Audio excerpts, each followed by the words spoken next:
Assalamualaikum warahmatullahi wabarakatuh.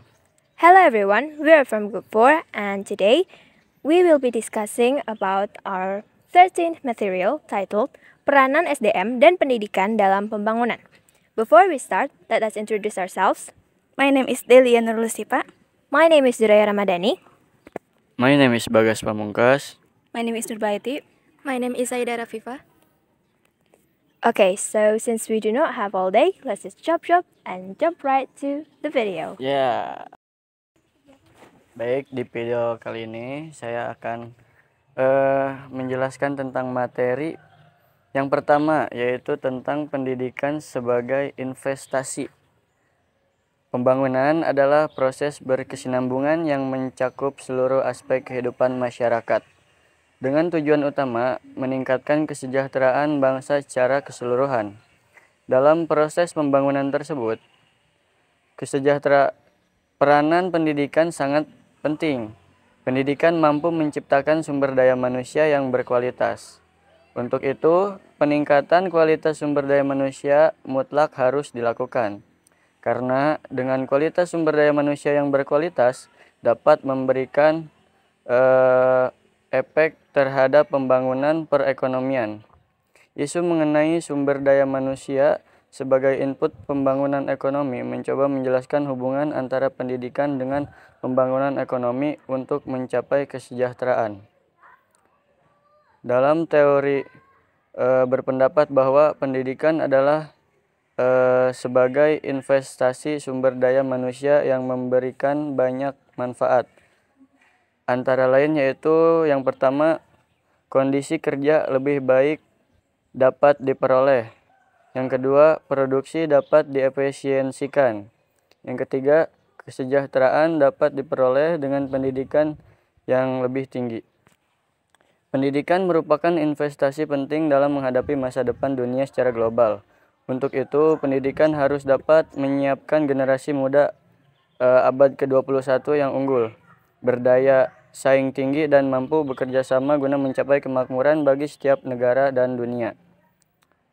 Pembangunan tidak akan bisa tumbuh dengan baik walaupun peningkatan mutu pendidikan atau mutu sumber daya manusia dilakukan. Jika tidak ada program yang jelas tentang peningkatan mutu pendidikan dan program ekonomi yang jelas, mengingat pentingnya peran pendidikan tersebut, maka investasi modal manusia melalui pendidikan di negara berkembang sangat diperlukan. Walaupun investasi di bidang pendidikan merupakan investasi jangka panjang secara makro, manfaat dari investasi ini baru dapat dirasakan setelah puluhan tahun. Keterbatasan dana mengharuskan adanya penelitian prioritas dari berbagai pilihan kegiatan investasi di bidang pendidikan yang sesuai. Dalam jangka panjang akan mendorong laju pertumbuhan ekonomi. Investasi yang menguntungkan adalah investasi modal manusia untuk mempersiapkan kreativitas, produktivitas, dan jiwa kompetitif dalam masyarakat. Selanjutnya yang kedua adalah pendidikan akan memajukan ekonomi. Untuk mewujudkan visi Indonesia Emas pada tahun 2045, pemerintah sangat berperan meningkatkan sumber daya manusia atau SDM yang memiliki attitude, skills, pengetahuan, dan berkarakter. Melalui lembaga pendidikan dan program pendidikan 9 tahun, hal tersebut diharapkan dapat mendorong negara Indonesia menjadi 7 negara dengan perekonomian lebih baik. Dalam rangka membangun ekonomi, tingkat pendidikan perlu dikembangkan. Sebab, yang pertama adalah dengan tingkat pendidikan dan pengetahuan lebih tinggi, memungkinkan masyarakat akan lebih rasional dan pemikiran dan bertindak di dalam mengambil keputusan. Yang kedua, dengan mempelajari perkembangan pengetahuan teknis melalui pendidikan, masyarakat akan dapat memimpin dan menjalankan roda perusahaan modern beserta kegiatannya. Yang terakhir, dengan memperoleh pendidikan yang baik, akan menjadi stimulus menciptakan pembaharuan bidang ekonomi serta aspek kehidupan lainnya. Baik, saya pembicara selanjutnya akan memaparkan terkait hakikat pembangunan sumber daya manusia pendidikan. Sumber daya manusia merupakan aset yang perlu dikembangkan, yaitu dengan memberi kesempatan yang seluas-luasnya untuk terlibat proses pembangunan. Hakikatnya seorang manusia tidak hanya diperhatikan keahliannya, sebagaimana yang dipahami umum selama ini, tetapi ada hal yang lebih penting diperhatikan, yaitu moral dan etika serta religiusnya. SDM yang bermutu adalah yang mempunyai dan menguasai iptek dan intek yang tinggi. Investasi dalam peningkatan mutu sumber daya manusia memerlukan waktu mirip dengan investasi dalam produksi perusahaan. Analisis biaya dan manfaat, termasuk biaya sekolah dan biaya peluang atau sosial, diperlukan untuk mengukur keberhasilan. Keinginan pribadi untuk pendidikan mahal dapat menyebabkan kesenjangan biaya individu, mempengaruhi permintaan pendidikan tinggi, dan memburuknya alokasi sumber daya masyarakat. Akibatnya, terjadi pengurangan dana dan peluang untuk menciptakan pekerjaan atau menjalankan program pembangunan. Pendidikan tinggi secara perlahan berubah dari alat menjadi tujuan itu sendiri.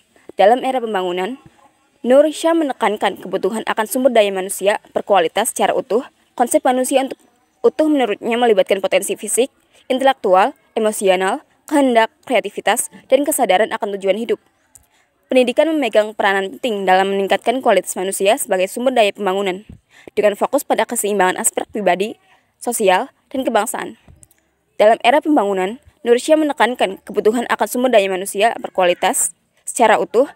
Konsep manusia utuh menurutnya melibatkan potensi fisik, intelektual, emosional, kehendak, kreativitas, dan kesadaran akan tujuan hidup. Pendidikan memegang peranan penting dalam meningkatkan kualitas manusia sebagai sumber daya pembangunan, dengan fokus pada keseimbangan aspek pribadi, sosial, dan kebangsaan.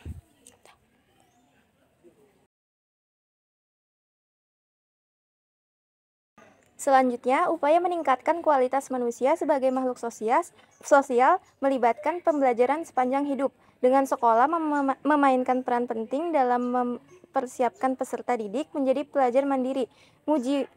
Mujiono menekankan kemampuan seperti akses cepat informasi, keterampilan kognitif tinggi, pemecahan masalah, penentuan tujuan, evaluasi mandiri, motivasi belajar, dan pemahaman diri sendiri.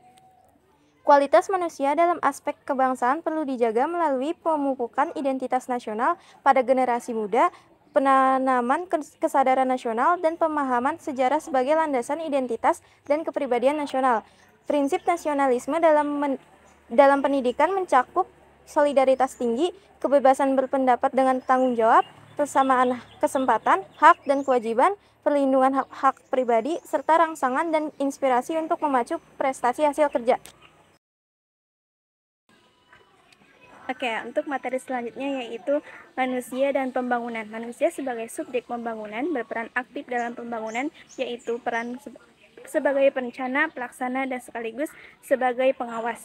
Selanjutnya, dalam uraian berikut ini akan dibatasi pada peran manusia dalam perencanaan pendidikan dan pengawasan pembangunan pendidikan. Perencanaan pendidikan adalah kegiatan memandang ke depan dalam menentukan kebijaksanaan, prioritas, biaya, dan sistem pendidikan yang diarah kepada kenyataan ekonomi dan politik untuk mengembangkan sistem itu sendiri dan untuk kebutuhan negara murid-murid. Yang selanjutnya yaitu perencanaan. Setiap individu dan lembaga memiliki keinginan dan tujuan jangka pendek, menengah, dan panjang. Rencana perlu disusun untuk mencapai mereka secara efektif. Secara makro, Indonesia memiliki tujuan jangka panjang untuk melindungi bangsa dan memajukan kesejahteraan.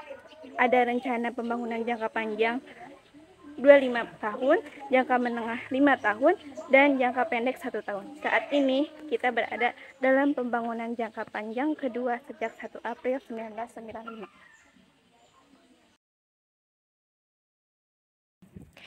Okay, that is all from us today.